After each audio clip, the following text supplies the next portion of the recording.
खबर शामिल कयूं था। कराची मां ब्यूरो चीफ मोहम्मद सलीम मेमण की रिपोर्ट मूजिब घोटकी के शहीद सहाफ़ी नसरुल्लाह गडानी के नाहक क़त्ल खिलाफ सनद कातिलन की गिरफ्तारी लाइ ओलह प्रेस क्लब के सहाफ़िन और समाजी तंजीम शहीद मोहम्मद हयात मेमोरियल समेत सिंध मेमण इतिहाद कराची डिवीज़न पारां सतानी स्टाफ का ओलह प्रेस क्लब ताईं हथन में प्ले कार्ड खणी पैदल मार्च रैली कढी सख्त नारेबाजी करे एहतजाजी मुज़ाहिरो किया। मुज़ाहिरे की अगवानी ओलह प्रेस क्लब के सहाफ़िन असगर पादणी, आदम सुरीलो, डॉक्टर अब्दुल अली मेमण, नज़ीर हुसैन वधियो, ज़हीर अहमद मेमण ऐं ॿियनि कई। मुज़ाहिरीन GNP न्यूज़ सां वधीक ॻाल्हाईंदे चयो त ही जेका गवर्नमेंट सिंध आहे उनजी नाअहली आहे, तॾहिं त जेको आहे सो बेबाक सहाफ़ी ऐं अबला सहाफ़ी शहीद कया पिया वञनि। अगरि सिंध हुकूमत सही हुजे हा तव्हां यकीन कयो त को बि सहाफ़ी क़तल न थिए।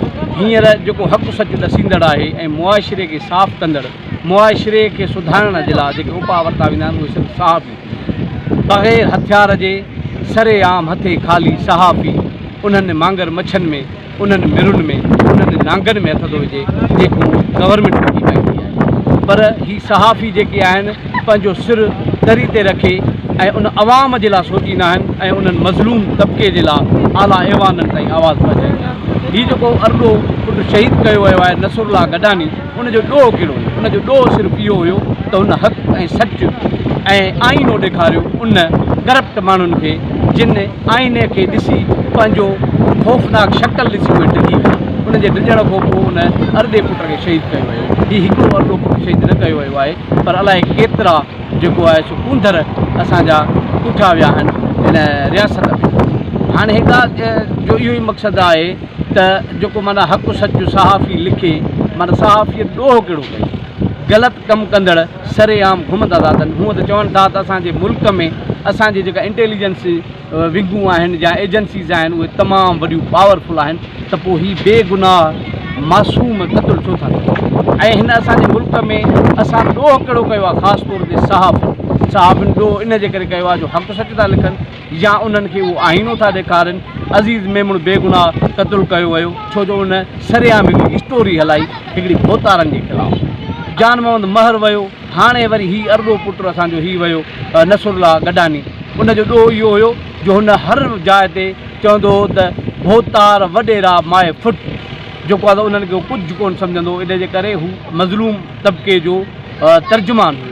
केतिरियूं हुन जूं वीडियो जेके वायरल थियूं उन में चवे थो त हीअ मुंहिंजी जेका ज़िंदगी आहे कंहिं कम जी न आहे, हीअ ज़िंदगी कंहिं मज़लूम माण्हू जे कमु अचे त उहो बहितर आहे। माण्हुनि जे लाइ पंहिंजो पाण खे वक़ुफ़ु करे छॾियो ऐं मिसकीननि जे लाइ सिर्फ़ु आवाज़ु उथारींदो रहियो ऐं उन्हनि मिसकीननि जो आवाज़ु बणिजंदो रहियो, उन्हनि मिसकीननि जो आवाज़ु आला ऐवाननि ताईं पहुचाईंदो रहियो। हुनजी सज़ा में हुनखे क़त्ल कयो वियो आहे। असां IG सिंध ऐं उन समेत high court, supreme court of Pakistan खे ऐं IG सिंध खे, वज़ीर आला सिंध खे सभिनी खे गुज़ारिश था कयूं त घोटकी जे SSP जे ख़िलाफ़ु एक्शन खयो वञे त हिन वक़्त ताईं छो न उहे कातिल गिरफ़्तार थिया आहिनि जेके बेगुनाह सहाफ़ी खे क़त्ल कयो आहे। जेकर बेगुनाह जा सहाफ़ी जा कातिल गिरफ़्तार न थिया त असां सहाफ़ी कराची को कश्मीर ताईं सरापा एहतजाज कंदासीं। अॼु वेस्ट प्रेस क्लब सहाफ़त जे आज़ादी जे लाइ ही एहतजाज कयो आहे। शहीद नसरुल्लाह गडानी जंहिंखे घोटकी जी पुलिस इंतज़ामिया बेदर्दी सां शहीद करायो आहे, असां उनजी मज़म्मत कयूं था ऐं हुकूमत वक़्त खां मुतालबो कयूं था त कातिलनि खे फौरी गिरफ़्तार कयो वञे। ईअं न त सिंध भर जो सहाफ़ी जेको आहे उहो रोडनि ते हुजे ऐं रोड ऐं रस्ता भरिया पिया हुजनि एहतजाज सां। इन एहतजाज खां पहिरीं असीं हुकूमत वक़्त खे चिता ॾियूं था त शहीद नसरुल्लाह जे कातिलनि खे फौरी गिरफ़्तार कयो, उन सां गॾोगॾु शहीद जान मोहम्मद महर जे कातिलनि खे बि गिरफ़्तार कयो वञे। साईं, हीउ जेको नसरुल्लाह गडाणीअ जो क़त्ल आहे, हीउ सिंध जे उन हक़ ऐं सच जो क़त्ल आहे। हिन क़त्ल जी पुरज़ोर नमूने मज़म्मत कजे थी। सहाफ़ी जान मोहम्मद महर खां वठी अॼु ॾींहं ताईं जेके बि सहाफ़िन ते तशदुद थिया आहिनि, उन खां पोइ हीउ जेको हीउ वॾो वाक़ियो थियो आहे, हिन जी तमामु घणी मज़म्मत कयूं था। हक़ीक़त इहा आहे त नसरुल्लाह गडाणी जंहिं हमेशह सच जो साथ ॾिनो, ग़रीबनि ऐं मिसकीननि मज़लूमनि जो जेको आहे साथारी रहियो, भोतारनि खे ललकारियो, उनजो हिकिड़ो वॾो जेको आहे त आवाज़ु इन करे बि बुलंद थियो त उन हमेशह भोतारनि खे माई फुट करे जेको आहे त पेश कयो। त असां उनखे निंदियूं था, उनजे उन आवाज़ खे हमेशह लबेक चऊं था। जेको हुन भोतारनि खे ललकारींदे चयो त माई फुट, ऐं असां बि उन ललकार जो आवाज़ बणिजंदे उनखे माई फुट चऊं था। असां हिन अमल जी मज़म्मत कयूं था ऐं प्रेस क्लब जे असां सहाफ़ी आहियूं।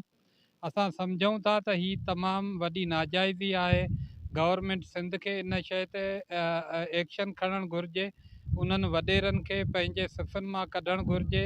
ऐं आउं सम्झां थो त इन ई ते वज़ीर आज़म बि इन शइ ते एक्शन खणे।